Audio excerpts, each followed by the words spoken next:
Hello and welcome to today's webinar from Real Story Group. This is an exciting topic for us that we're going to dive deep into about benchmarking your MarTech effectiveness. You likely saw the announcement from us that our Real Score for marketing technology is now available, and you see here our founder Tony Byrne is going to walk you through that tool today and show you how best to benchmark your MarTech effectiveness. So really excited to walk you through that and talk with you in more detail about that. Just a couple of quick notes here as we get started. First, we will have a couple minutes at the end for questions. So if you do have any questions or feedback or anecdotes you'd like to share, you can enter those into the questions tab and the GoToWebinar control panel. I do see a number of subscribers on the line. Thanks for coming today. This will be available in your subscriber library within a few days, and then the slides will be available to everyone, so we can send those out to you within the next couple of days. Now, I do see a number of new folks on the line as well, and we certainly welcome you and appreciate you joining us today. And since there are some new folks here, Tony, I'll let you walk them through a little bit about Real Story Group here, and as we get started with today's presentation.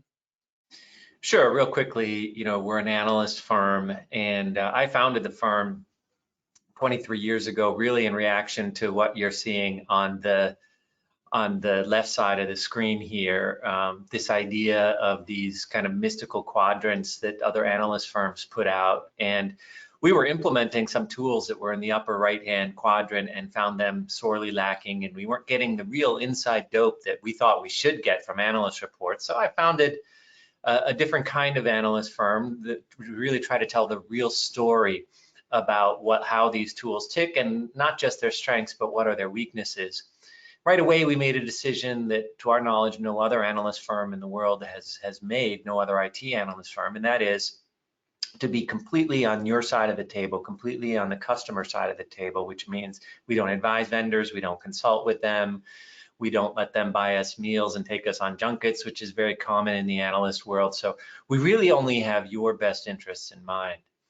Now, we started out and still today are very much a vendor evaluation firm. We evaluate about 150 different vendors across about 10 different streams. We finally hit on describing all of this through this sort of subway map, where each line on this subway represents a different marketplace, and here's a listing of the vendors that we evaluate in those marketplaces, everything from web CMS to digital asset management, of course, customer data platforms. AI for marketing is coming out early next month, and a number of others. But what we're talking about here is kind of, what does your stack look like? Do you have the right tools? So on and so forth. That's important, but it's not, of course, the full story about your MarTech effectiveness. So let's dig a little bit deeper into what a fuller story might look like. So it seems obvious why benchmark, but I think what we really kind of wanted to answer is, why benchmark now? And so, why did we even put time and effort into this? And it's because you're telling us that you made significant MarTech investments over the past 5, really the past 10 years, and people, both you and your colleagues, are asking reasonable questions about the effectiveness of that investment. And there's also this rising unease, to paraphrase the Mad Men days, half of my stack might be wasted, I just don't know which half. And so this kind of helps you uncover not just what half of your stack, but maybe what parts of your effort are wasted as well. And I think there's a growing realization, certainly our own MarTech Council has taught us this, around the importance of internal alignment around operations, staffing. Certainly customer data foundations could say the same about content foundations as well. And finally, there's really a universal desire to assess your MarTech efforts in a structured way that you can then compare against peers and see, how we do in, not just in and of ourselves, which is useful, but relative to others. So that's how we, decided to move forward. And as Scott mentioned, we leveraged our Real Score benchmarking tool, but this time, instead of taking a specific technology, we looked at marketing technology effectiveness as a whole. So you'll see in a minute that this tool is free and relatively easy. It'll take you probably 10 to 15 minutes to complete. We're going to do that together today. And it also looks not at maturity model, but your effectiveness model. So that's a little bit different because it seems like effectiveness is something where you can be a little bit more decisive, where you can have more control. And you'll see we ask a number of questions that you might not think of in terms of a maturity. The other thing is that you'll notice that this is highly structured. So we divide, if you look at the image here, we're dividing it into different categories like operations, content, data, decisioning, and technology to really get at the full scope of the problem. It's also informed, it's informed by 20 years of us advising MarTech stack leaders, and also we ran a beta version by our MarTech Advisory Council. These are enterprise MarTech leaders, typically at large global enterprises, who gave us some really interesting initial feedback. I'll tell you about that later, where we added some questions and emphasized some things based on their feedback. So you'll also see it's future ready. It's really forward looking in terms of the questions that we ask. This may affect your scoring, but really trying to also help you think aspirationally, where can we go as opposed to just where we are. Then the other thing about this is it's comparative. So it shows you how you're doing against the entire group of participants. There's an asterisk there and under the next one, because if you are a Real Story Group subscriber, you get access to more goodies, which is comparison against peers in your particular industry vertical. And shareable, in as much as, you know, we email you the results, you can share those with peers. Here again, if you are a Real Story Group subscriber, we generate pre-made PowerPoints for you to share. You can save your different scores over time, track them over time, have multiple people within your enterprise participate. So it's a sort of a more robust offering. So anyway, that's just a quick background. Right now, Scott, I'll ask you to put this URL, the URL into the chat. But let's just take a look at this. I'm going to actually demo this live. And what I'm going to do is encourage you to click on the URL in the chat, or just go to this, type in this particular URL, bit.ly/benchmartech. And that'll open up in a browser, and it's going to take you to a screen, and we can go through it together. Of course, if you don't feel like doing it right now, that's okay. You can just follow along with me. You can always come back later and try it out yourself. So let's go ahead and do this thing. All right, so here's the main page that link will take you to. And you'll see that you can select any number of different technology domains. Today, we're just going to do marketing technology as a whole. And let's go ahead and get started. So this is basically a self-assessment. So we're going to ask you some questions. And the first ones are really around operations, right? So we start with operations, and you'll see 5 questions in each category. And for each question here, we're going to suggest that you rate yourself on a 1 to 5. So let's start right away with everybody's favorite bugaboo, governance. And so typically these are going to go from least effective to most effective, although it's not always a straight linear line. But I'm just going to do ourselves here, starting with 1, few policies and procedures, 2, MarTech policies like style, brand, some data governance, a few procedures. I'm going to put us there. You can see that this goes all the way up to widely disseminated, and that there's active review and adaptation in level 5, voice of the customer is key to the feedback, and you've integrated C-level governance. So that would be getting us to a 5. I'm going to score us a 2 here and move on to the next topic under operations, which is teams. So level 1 is marketing and technology run independently, or one or both are outsourced, and you just hire people for their knowledge of specific platforms. So you kind of have an instrumental approach to this. Maybe 2, the company is slow to transition from traditional marketing talent to digital, and there's no dedicated IT staff for marketing. Number 3, you're getting, okay, there are dedicated IT teams dedicated to marketing, and you've got some experienced digital talent as part of your marketing operation. We'll give ourselves a 3 there. Number 4 is deeply integrated marketing and IT, and marketing is digital first and critically led by digital veterans. So we don't always see that. And then of course 5 is where you're bringing in data and everything, and it's all tied in within a nicely integrated marketing-led group. Planning and collaboration, could say, mostly ad hoc planning, people and groups doing various approaches. Some of you may even be at a 0 here. We're going to make you score yourself at least a 1. I'm going to give ourselves a 2. planning goes into all the way up to real-time feedback into planning loops with AI recommendations spanning departments. So that's kind of a nirvana. It's not clear anyone's there yet, but it's interesting to think about. Our council had us elevate privacy and compliance. It comes up in various other questions around this, but our council said, look, you need to address this directly as its own category. So we did that.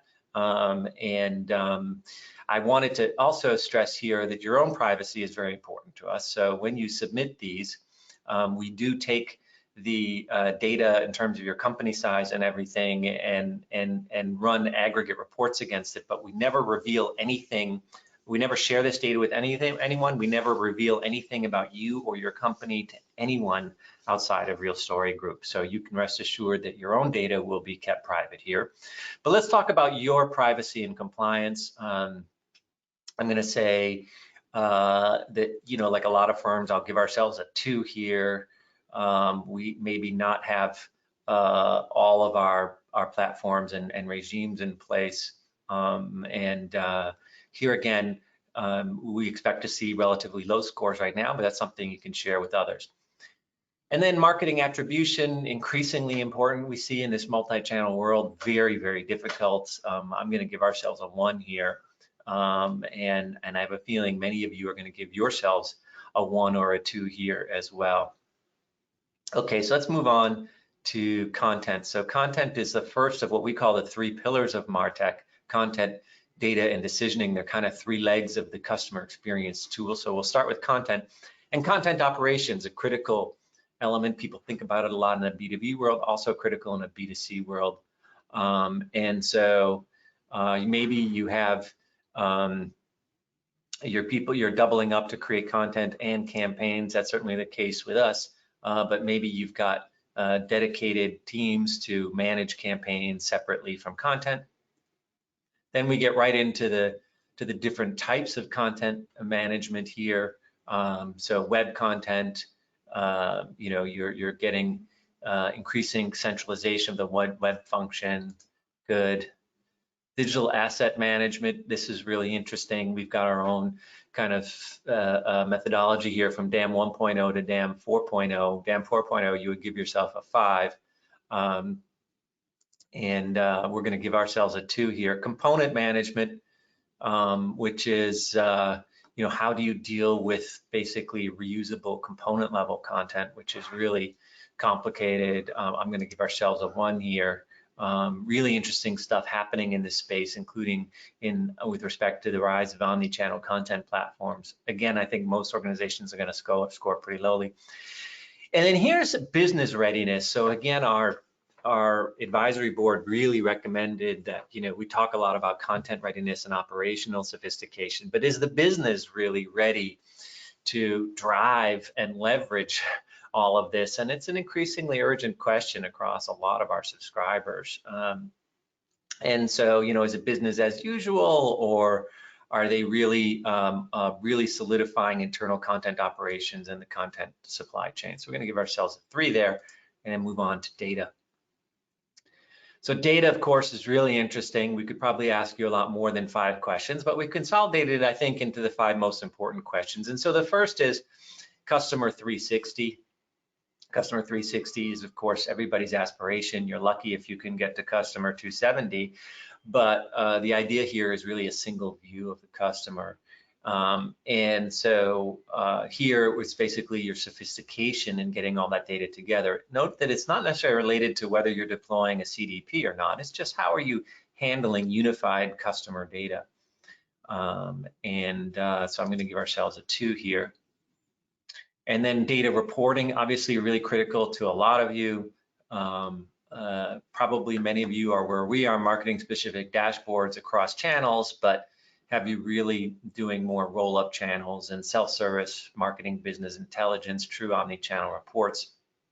Those are all certainly nice to haves for many of you. Some of you may be there. We distinguish reporting from analytics and modeling.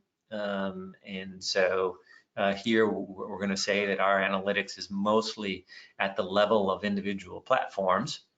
But then, you could be that you're really doing enterprise-wide AI, ML-based analytics.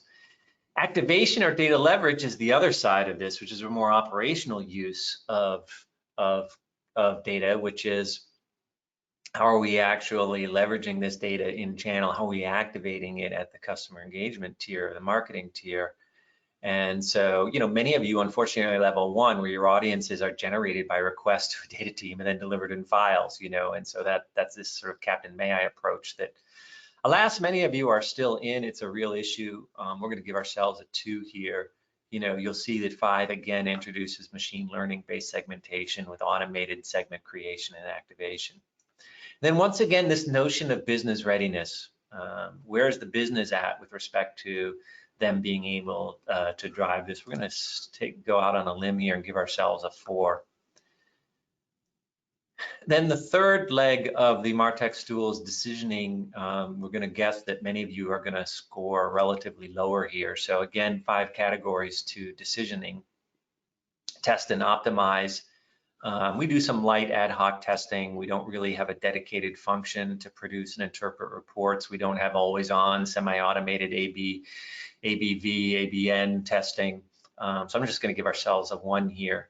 Personalization, either you're doing it, potentially not at all, which is the case with us, unfortunately, but maybe you're doing some basic in-channel stuff. Maybe you're doing it across a couple of channels, but it's not necessarily coordinated. Then we get to campaign management. Campaign management here, what we're really talking about is outbound campaign management. So this typically via some messaging platform like email, direct mail, outbound telephony, SMS, in-app messaging, of course, very important. And I would say we're probably at level 1. This is another one maybe where some people are already at level 0. But this tells you, to what degree of effectiveness and sophistication are you at. Orchestration is different than campaigning. It's more about inbound, sort of read and react to the customer as opposed to reach out and try to funnel them into a channel. And here again, I think many of you would probably give yourselves a 0. We're going to have you certainly give ourselves a 1, that we've done some ad hoc journey mapping, but we haven't really converted that analysis into touch point optimization. And then finally, again, decisioning, business readiness, so important. And this is probably where many of you are going to get low scores, because while we are all interested in doing decisioning and logic for our customers in a much more sophisticated way, I think the dearth of tooling and the difficulties of doing this across departmental silos is really holding us back. So let's go to the last segment here, which is technology, and then we'll look at the results. So this is actually looking at the actual tech platforms themselves. Where are we at? What's the level of sophistication? So we have a collection of web content management platforms with some print and support systems. Consolidation around a core enterprise web CMS and an initial DAM. Many of you are probably there. By the way, some of these may not feel particularly linear. In other words, from 1 to 5 doesn't feel quite. You might say, I'm more of a 2.5, or I'm a little bit of a 2, I'm a little bit of a 3, I'm a little bit of a 4. Well, then score yourself a 3. Like, you don't have to be too scientific about this. I think trust your gut about which one is actually closest to you. But I'll concede that these things are not always linear from 1 to 5. Data platforms after content platforms, so customer data spread across. Maybe you've got an initial hub in your EDW, you've done an initial CDP deployment, you have an advanced CDP deployment, you've got complete integration across your hub CDP with AI and ML. And so many of you are going to do 1 and 2 there. Decisioning, going to give ourselves a 1. Again, this is the area where we see the lightest platform deployment. And then we broke out AI ML, of course, as its own category. Many of you are doing disconnected experiments at a technical level, but many of you are also doing some really interesting use case definition with enterprise or marketing level center of excellence. So many of you are going to score 3 here. That's exciting. And then finally, yet your overall stack. And so I would give ourselves kind of a 1 here. Some of you have more coherent stacks than others.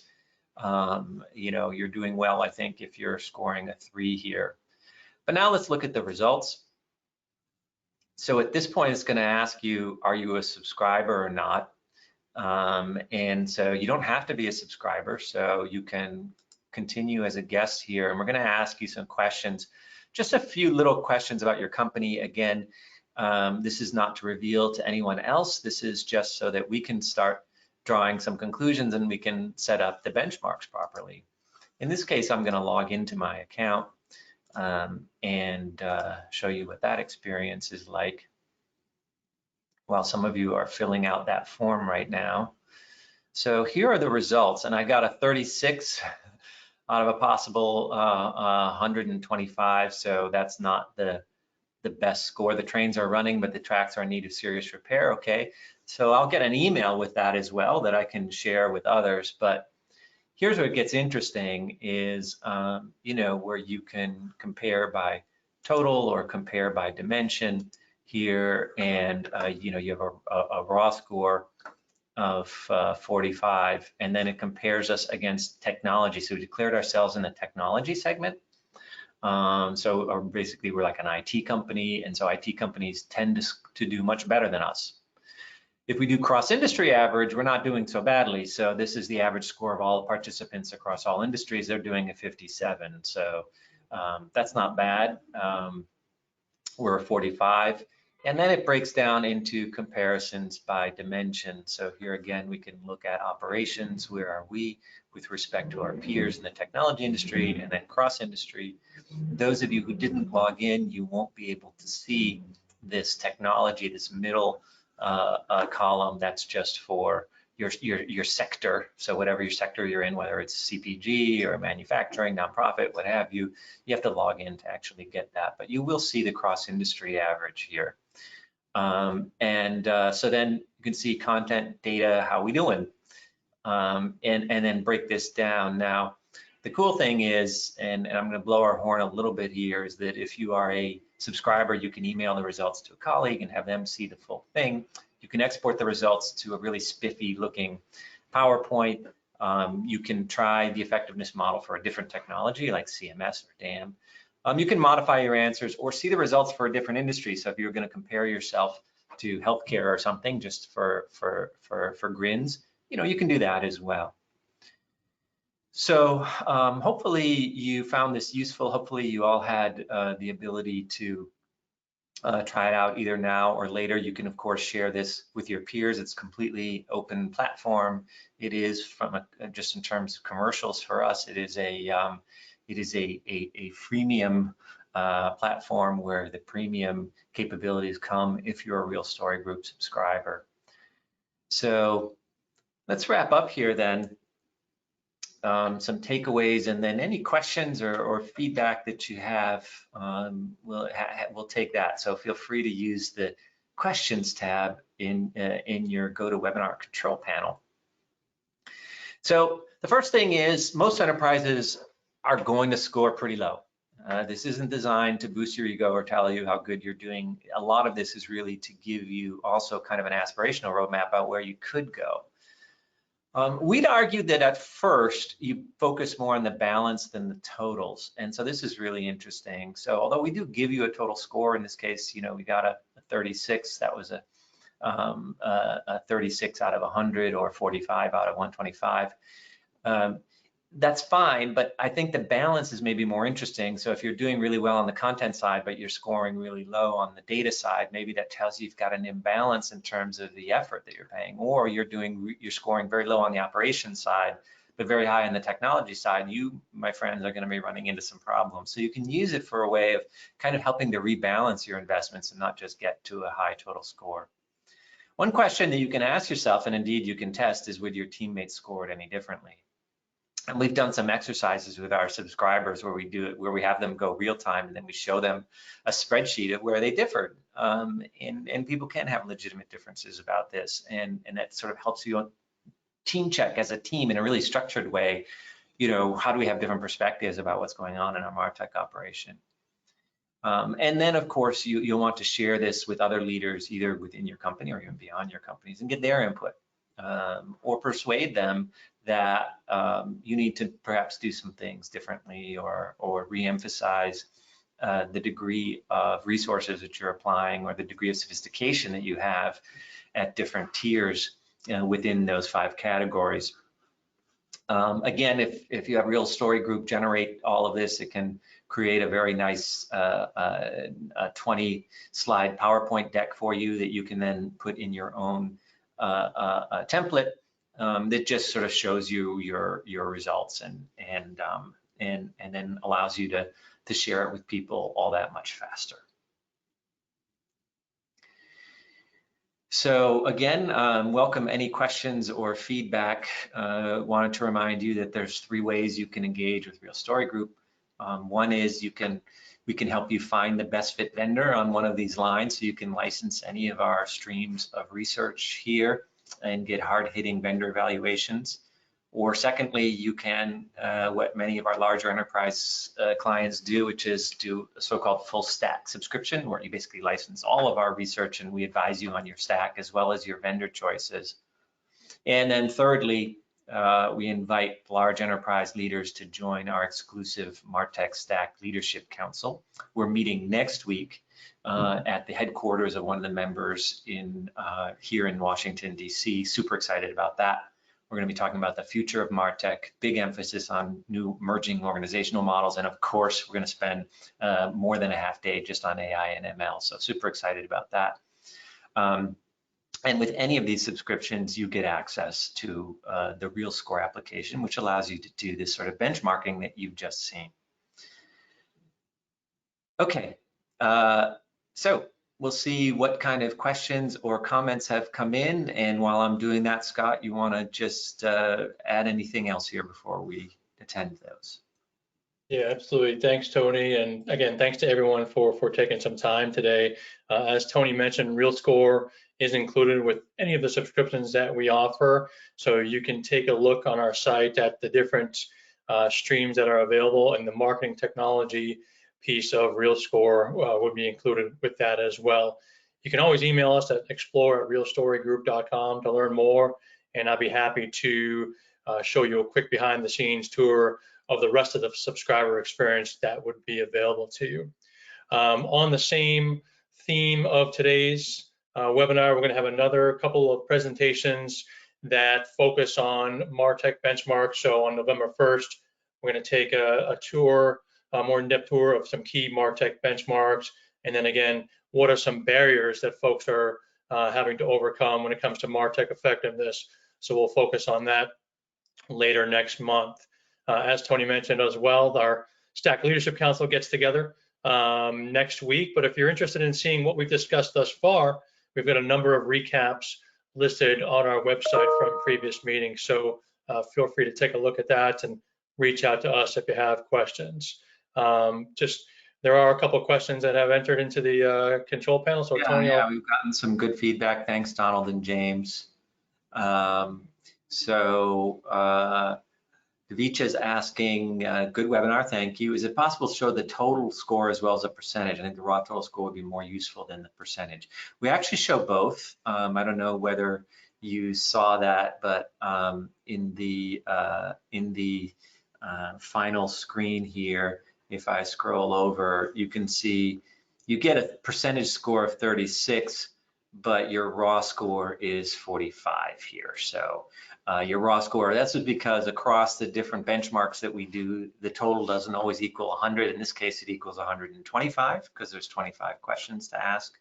So that's why you do have a raw score of 45, and then that works out to a percentage of 36. So your score in percentage terms you can share with others is a 36. Great question. And with that, I also wanted to remind you that there are other effectiveness models for different technologies. And so, you can look at them. We have them for digital asset management, web content and experience, email marketing automation, personalization. We're going to be working on customer data platforms, which is really interesting. There's enough of you now licensing those that we can do a maturity model there. But the one that's really interesting today that we really want to focus is this last one, really, around marketing technology. And you can see that since I'm logged in, you can open this saved one that I already did and modify that. So with that, we reached the bottom of the half hour. Wanted to thank everyone for participating. Hope you found this useful. Feel free to share this with others. Of course, the more people who fill this in, the more robust the benchmarking is. So definitely appreciate your time and attention today. If you have any questions about this, feel free to contact us at any of the coordinates here. So for Scott Dill and the rest of the Real Story Group team, this is Tony Byrne signing out for now. Bye now.